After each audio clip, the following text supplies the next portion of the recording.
1,50,000, 1.5 লক্ষ, 2 লক্ষ, 3 লক্ষ, 5 লক্ষ, 10 লক্ষ পর্যন্ত সবাই এখন প্রতিযোগিতা করছে দেনমোহর কে কত বেশি বাঁধতে পারে। দেনমোহরের টাকা সর্বনিম্ন কত পরিমাণ হবে দয়া করে জানাবেন কি?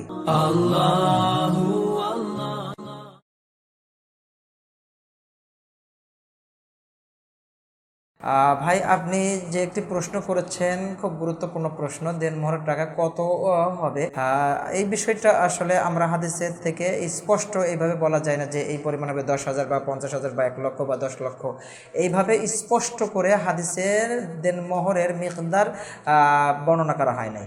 তবে রাসূল সাল্লাল্লাহু আলাইহি ওয়াসাল্লাম এটা বলেছেন যে ওই বিয়েতে আল্লাহ সবচেয়ে বেশি বরকত দান করেন, ওই বিবাহের মধ্যে আল্লাহ সবচেয়ে বেশি বরকত দান করেন যেই বিবাহের দেনমোহর সব থেকে কম করা হয়। সম্মানিত দর্শক শ্রোতা মণ্ডলী, তাহলে অত্র হাদিসের থেকে যদি আমরা মিলাই, আমরা বর্তমানে দেখছি কি যে দেনমোহরের টাকা বেশি করার জন্য, বৃদ্ধি করার জন্য প্রতিযোগিতা শুরু হয়ে গিয়েছে। 1,50,000, 1.5 লক্ষ, 2 লক্ষ, 3 লক্ষ, 5 লক্ষ, 10 লক্ষ পর্যন্ত সবাই এখন প্রতিযোগিতা করছে দেনমোহর কে কত বেশি বাড়তে পারে। এখানে আর একটা জিনিস কাজ করছে যে এখন ওই যে সরকারি নিয়মে যে বিবাহ রেজিস্ট্রির একটা নিয়ম আছে, ওরাই করছে কি যে ওখানে যত বেশি আমি এখন বসাইতে পারবো দেনমোহর, যদি স্বামী পরে ঝামেলা করে আমি ওই দেনমোহরের টাকাটা পরিপূর্ণ আদায় করে নিতে পারবো কেস কাটটা করে। এই একটা উদ্দেশ্য ওখানে কাজ করছে। আসলে এই সকল উদ্দেশ্যগুলো আমাদের যেন না থাকে।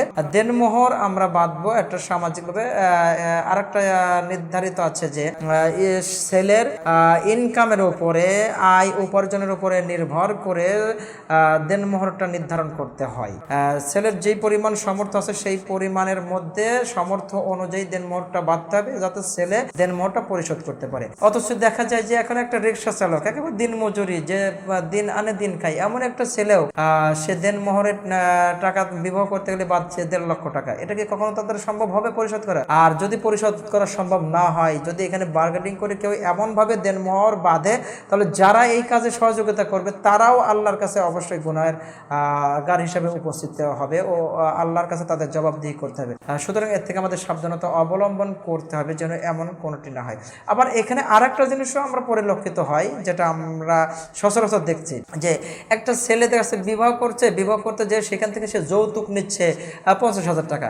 কাজেই যৌতুক যদি 50,000 টাকা নেয়, এখন মেয়ের বাপ চিন্তা করছে যে 50,000 টাকা দিচ্ছি, তাহলে এখানে তো আমার আর একটা কাজ করার দরকার কি, যে যদি এখনো যৌতুক যেহেতু নিচ্ছে, এটা তো অবশ্যই হারাম। যৌতুক নেওয়া ওই রকম হারাম যেমন নিজে পায়খানা করে ওই পায়খানাটা খাওয়া যেমন হারাম। এখন একটা ছেলে বিয়ে করার সময় যদি যৌতুক 50,000 টাকা নেয়, ছেলের এই টাকাটা নেওয়ার কারণে মেয়ের বাপের মধ্যে বা মেয়ের পক্ষের মধ্যে এমন একটা টেন্ডেন্সিটি জাগ্রত হচ্ছে যে ও যদি 50,000 টাকা হারামটা নিতে পারে, তাহলে আমি কেন 1.5 লক্ষ টাকা বাঁধবো না?